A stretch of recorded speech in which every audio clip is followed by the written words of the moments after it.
ধন্যবাদ ডক্টর মামুন। বিসমিল্লাহির রহমানির রহিম। জুলাই আগস্টের ফ্যাসিবাদ বিরোধী গণ অভ্যুত্থানের বর্ষপূর্তি উপলক্ষে মাসাধিককাল ব্যাপী কর্মসূচির অংশ হিসাবে বিএনপি গণ অভ্যুত্থান 2024 জাতীয় ঐক্য ও গণতান্ত্রিক অভিযাত্রা এবং শহীদ পরিবারের সম্মাননা অনুষ্ঠান আয়োজন করেছে। বিএনপি আয়োজিত আজকের এই অনুষ্ঠানের সম্মানিত সভাপতি জনাব রুহুল কবির রিজভী, উপস্থিত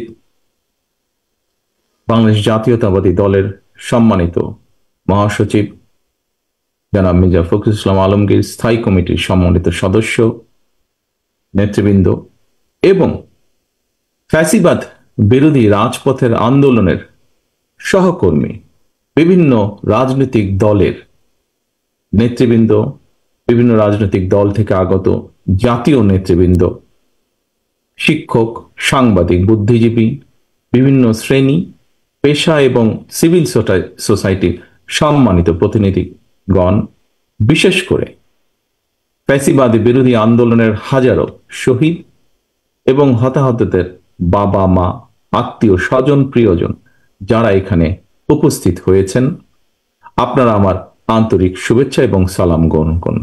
আসসালামু আলাইকুম।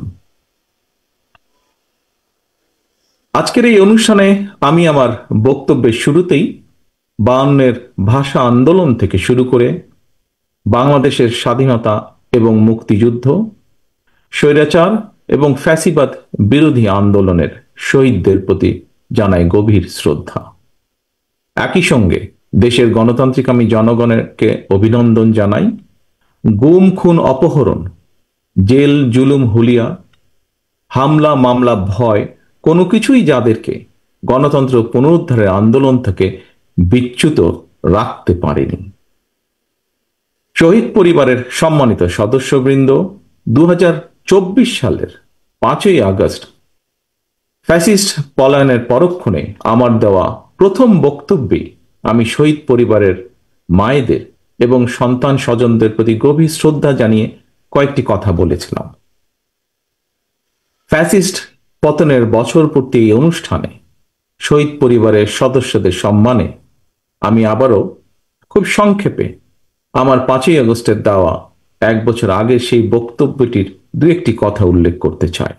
সেদিন আমি বলেছিলাম, গণ অভ্যুত্থানে যারা তাদের প্রিয় সন্তান হারিয়েছেন, বিজয়ের ঐতিহাসিক এই মুহূর্তে আমি সেই সব মায়েদের প্রতি বিনম্র শ্রদ্ধা জানাই। গত 15 বছরের ফ্যাসিবাদী শাসনকালে এভাবে অনেক সন্তান তাদের প্রিয়তম পিতা হারিয়েছেন, অনেক স্ত্রী হারিয়েছেন তাদের প্রিয়তম স্বামীকে। গুম, খুন, অপহরণ করে অসংখ্য মায়ের বুক খালি করে দেওয়া হয়েছে। আপনাদের সন্তান স্বজনদের শহীদী মৃত্যু আর ত্যাগ তিতিক্ষায় 5ই আগস্ট আরেকটি বিজয় দেখেছে বাংলাদেশ। শহীদ পরিবারের সম্মানিত সদস্যগণ, 24-এর গণ অভ্যুত্থানে আপনার প্রিয়জন দেশের জন্য, দেশের মানুষের জন্য, গণতন্ত্রের জন্য নিজের জীবন উৎসর্গ করেছেন। একজন শহীদ শুধু আপনার স্বজন নন, তিনি জাতির গৌরব, তিনি মুক্তিকামী মানুষের প্রেরণা। সুতরাং আপনাদের স্বজন হারানোর বেদনা, আপনাদের সহ্য শক্তি, সংগ্রাম এবং সাহসের প্রতি গণতান্ত্রিকামী জনগণের পক্ষ থেকে আবারও জানাই গভীর শ্রদ্ধা ও কৃতজ্ঞতা। শহীদ পরিবারের সম্মানিত মায়েরা এবং প্রিয় ভাই ও বোনেরা, আজ আপনাদের সামনে আমি এবং আমরা সবাই আবারও একটি প্রত্যয় ব্যক্ত করতে চাই। 1971 সালে বাংলাদেশের স্বাধীনতা অর্জনের যুদ্ধে শহীদ মুক্তিযোদ্ধাদেরকে যেমন বাংলাদেশ ভোলেনি, 2024 সালে দেশ এবং জনগণের স্বাধীনতা রক্ষার যুদ্ধে বীর শহীদদেরকেও বাংলাদেশ কখনোই ভুলবে না। জনগণের রায় বিএনপি রাষ্ট্র পরিচালনার দায়িত্ব পেলে শহীদদের প্রতি শ্রদ্ধা জানিয়ে দেশের বিভিন্ন স্থাপনা, সড়ক কিংবা গুরুত্বপূর্ণ প্রতিষ্ঠানের নামকরণের ইচ্ছে আমাদের আছে।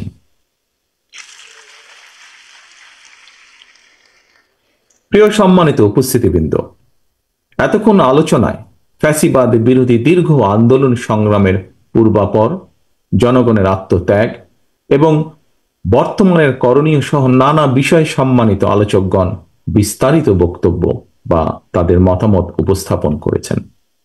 আলোচকদের বক্তব্যে যে সকল বিষয় উঠে এসেছে সেসব বক্তব্য আমি পুনরুল্লেখ করতে চাই না। তবে দেশ এবং জনগণের স্বার্থে যারা বিভিন্নভাবে আত্মত্যাগ করেছেন, তাদের কাঙ্ক্ষিত বাংলাদেশ গড়ার লক্ষ্যে একজন রাজনৈতিক কর্মী হিসাবে আমি শুধু আমাদের কিছু ভাবনা এবং পরিকল্পনা আপনাদের সামনে এবং আপনাদের মাধ্যমে বাংলাদেশের জনগণের সামনে তুলে ধরতে চাই সংক্ষেপে। প্রিয় ভাই ও বোনেরা, সম্মানিত অতিথিবৃন্দ, বাংলাদেশের ঘটনাবহুল ইতিহাসের আরেকটি ঐতিহাসিক রক্তাক্ত অধ্যায় ছিল জুলাই আগস্টের গণ অভ্যুত্থান।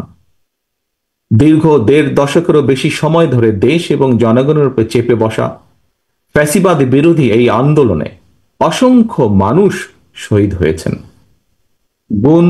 গুম, খুন, অপহরণ, নির্যাতনের, নিপীড়নের হামলার শিকার হয়েছেন বহু মানুষ। ফ্যাসিবাদী শাসন শোষণে বিগত ১.৫ দশকের গুম, খুন, অপহরণের তালিকা অনেক দীর্ঘ। শুধুমাত্র জুলাই আগস্ট আন্দোলনেই বিএনপির কমপক্ষে ৪২২ জন সহ বিভিন্ন শ্রেণী পেশা মানুষ, ছাত্র জনতা, কৃষক, শ্রমিক, গার্মেন্টস কর্মী, নারী, শিশু এবং ফ্যাসিবাদ বিরোধী আন্দোলনে থাকা রাজপথের রাজনৈতিক দলগুলোর নেতাকর্মী সহ কমপক্ষে ১৫০০-এরও বেশি মানুষ শহীদ হয়েছেন। আহত হয়েছেন কমপক্ষে ৩০,০০০-এর মতন মানুষ।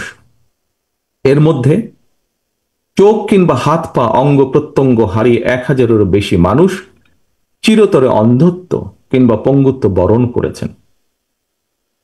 মাত্র ৩৬ দিনেই ৪ বছরের শিশু আব্দুল আহাদ, ৬ বছরের শিশু রিয়া গোপ সহ কমপক্ষে ১৩৬ জনের বেশি শিশু শহীদ হয়েছেন। এমন নৃশংস বর্বরতা ছিল অকল্পনীয়। সম্মানিত উপস্থিতিবৃন্দ, ৭১-এর স্বাধীন বাংলাদেশ, ৭৫-এর ৭ই নভেম্বরের আধিপত্য বিরোধী দাবেদার মুক্ত বাংলাদেশ, ৯০-এর স্বৈরাচার বিরোধী বাংলাদেশ এবং ২০২৪-এর ফ্যাসিবাদ বিরোধী বাংলাদেশ। বাংলাদেশের ইতিহাসের প্রতিটি অধ্যায়ে এভাবেই শহীদ আবু সাইদ, ওয়াসিম, মুগ্ধের মতন হাজারো লাখো মানুষ অকাতরে জীবন দিয়েছেন, হতাহত হচ্ছেন আরো বহু। আমাদের প্রশ্ন, সকলের প্রশ্ন, মানুষ কি এভাবেই জীবন দিতে থাকবে তাহলে? এই মানুষগুলো কিন্তু কানাডার বেগম পাড়ায় অথবা মালয়েশিয়ায় সেকেন্ড হোম কিংবা সুইস ব্যাংকে অ্যাকাউন্ট খোলার দাবিতে কিন্তু আন্দোলন করেনি। তাদের দাবি ছিল রাষ্ট্র এবং সমাজে গণতন্ত্র এবং মানুষের অধিকার প্রতিষ্ঠা। সম্মানিত অতিথিবৃন্দ, বর্তমানে ফ্যাসিবাদ মুক্ত পরিবেশে জনগণের সামনে একটি আধুনিক প্রত্যাশিত গণতান্ত্রিক বাংলাদেশ গঠনের সুযোগ তৈরি হয়েছে। বর্তমান প্রতিযোগিতামূলক বিশ্বে যোগ্যতা এবং সম্মানের সঙ্গে টিকে থাকতে হলে অবশ্যই আমাদেরকে এই সুযোগ কাজে লাগাতে হবে। আরো একবারের জন্য ভুল করা চলবে না। সুতরাং জনগণের বাংলাদেশে জনগণের সরাসরি ভোটে জনগণের প্রতি জবাবদিহিমূলক নির্বাচিত গণতান্ত্রিক সরকার প্রতিষ্ঠা করে লাখো শহীদের কাঙ্ক্ষিত একটি ইনসাফ ভিত্তিক গণতান্ত্রিক মানবিক বাংলাদেশ গড়ার মধ্য দিয়েই শহীদদের প্রতি আমাদের ঋণ পরিশোধের এখনই সময়।